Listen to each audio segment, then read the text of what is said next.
కాలానికి తొక్కకపోతే నా పేరు పవన్ కళ్యాణ్ కాదు, నా పార్టీ జనసేన కాదు.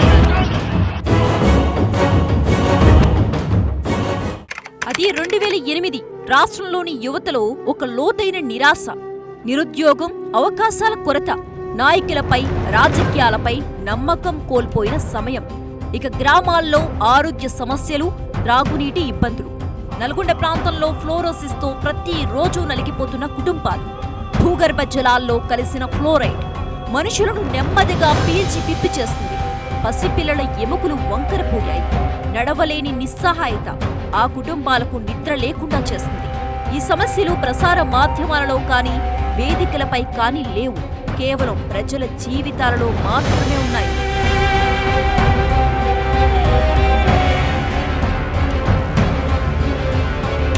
ఈ పరిస్థితులను అంతమొందించడానికి చిగురించిన అద్భుతం పవర్ స్టార్ పవన్ కళ్యాణ్. సినిమా రంగంలో ఒక సంచలనం. కానీ ఆ సంచలనం ఒక రోజు ప్రజల వైపు తిరిగినప్పుడు తెలుగు రాజకీయ చరిత్రలో ఒక కొత్త అధ్యాయం మొదలైంది. ఇది ఒక్క రోజులో తీసుకున్న నిర్ణయం కాదు.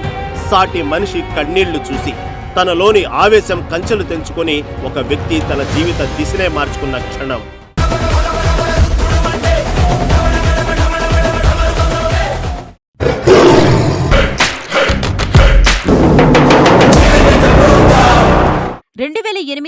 అన్నయ్య మెగాస్టార్ చిరంజీవి ప్రజారాజ్యం పార్టీని స్థాపించారు.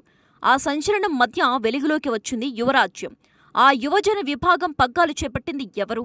ఇంకెవరు? లక్షలాది మంది యువత హృదయాల్లో తిరుగులేని స్థానం సంపాదించుకున్న జనసేనాని, ఆంధ్రప్రదేశ్ రాష్ట్ర ఉప ముఖ్యమంత్రి వర్యులు పవన్ కళ్యాణ్.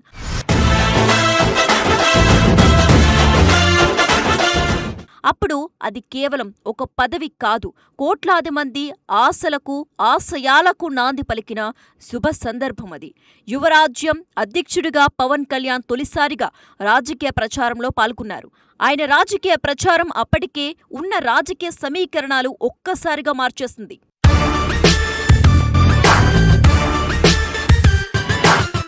తెరపై రౌడీలను, విలన్లను చీల్చి చెండాడే పవర్ స్టార్ తొలిసారి ప్రజల సమస్యల పరిష్కారం కోసం గలమెత్తారు.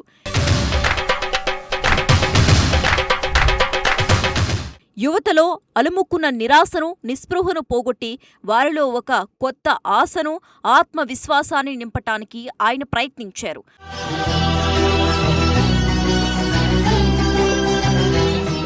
అప్పటి వరకు తెర వెనుక ఉన్న నిబద్ధత, నిజాయితీ ఒక్కసారిగా ప్రజాక్షేత్రంలోకి దూకిన వేళ అది.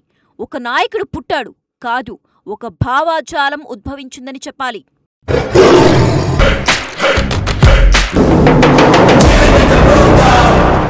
ఆయనది కేవలం రాజకీయ ప్రచారం కాదు, అది ఒక సంచలన యాత్ర.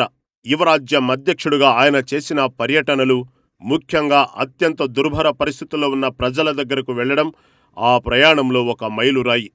నల్గొండ ఫ్లోరోసిస్ బాధితులు సమస్యను వెలుగులోకి తీసుకొచ్చారు.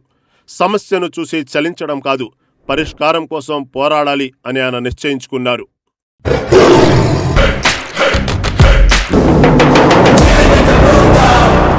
నల్గొండ ఫ్లోరోసిస్ బాధితులపై పవన్ కళ్యాణ్ చూపిన నిబద్ధత ఏనాడు చెరిగిపోలేదు. మా దగ్గరకు వచ్చి కూర్చున్నాడు, మా సమస్యను చిన్నదిగా చూడలేదు.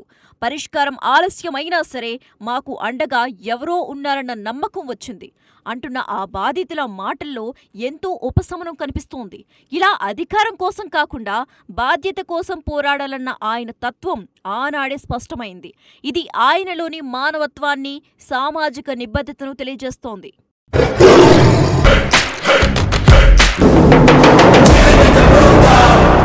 ప్రజారాజ్యం పార్టీ ఎన్నో ఆశల మధ్య ప్రయాణాన్ని కొనసాగించినా అనుకున్న లక్ష్యాన్ని చేరుకోలేకపోయింది.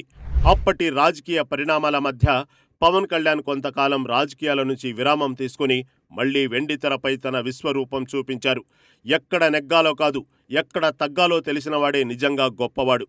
అయితే తెరపై విజయాన్ని చూసినా ప్రజల సమస్యలు ఆయన మనసును తొలిచేస్తూనే ఉన్నాయి. ఇదే ఆయనలో రాజకీయాలపై, ప్రజాసేవపై మరింత పట్టుదలను, స్పష్టతను పెంచింది. ఇక అప్పుడే జనసేన అనే ఒక మహాశక్తి ఆయనలో బీజం వేసుకుంది.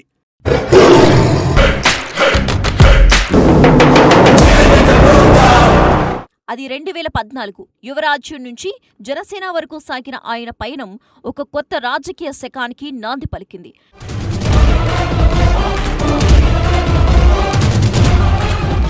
యువరాజ్యం అధ్యక్షుడిగా ఆనాడు ఇచ్చిన మాటను నిలబెట్టుకోవటానికి నేడు జనసేనానిగా ప్రజాసేవ చేస్తూనే ఉన్నారు.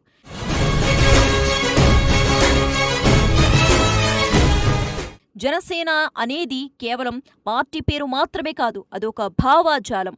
అధికారమే పరమావధిగా కాకుండా సిద్ధాంతాలు, నిబద్ధత, నిస్వార్థ సేవ వీటిని ప్రాతిపదికగా చేసుకుని ఆయన రాజకీయ కురుక్షేత్రంలోకి అడుగుపెట్టారు.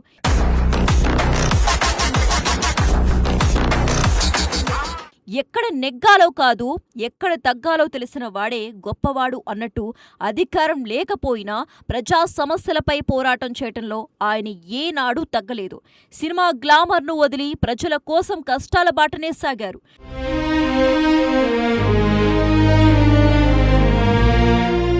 యువరాజ్యం అధ్యక్షుడిగా మొదలైన ఆ ప్రయాణం నేడు తెలుగు రాజకీయాలలో ఒక నిర్ణయాత్మక శక్తిగా మారింది.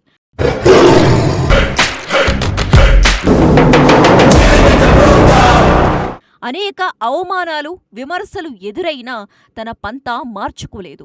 ఒక సైనికుడిలా, ప్రజాసేవకుడిలా నిలబడ్డారు.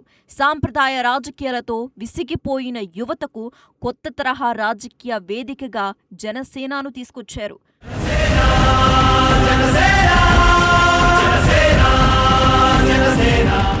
సినిమా గ్లామర్ను వదులుకుని క్షేత్రస్థాయిలో ప్రజల కష్టాలను అర్థం చేసుకున్న ఆ తత్వం పవన్ కళ్యాణ్ నాయకత్వానికి ఒక నిలువెత్తు నిదర్శనం. ప్రజల కోసం నిలబడే ప్రతి సామాన్య యువకుడికి ఆయన ఒక స్ఫూర్తి.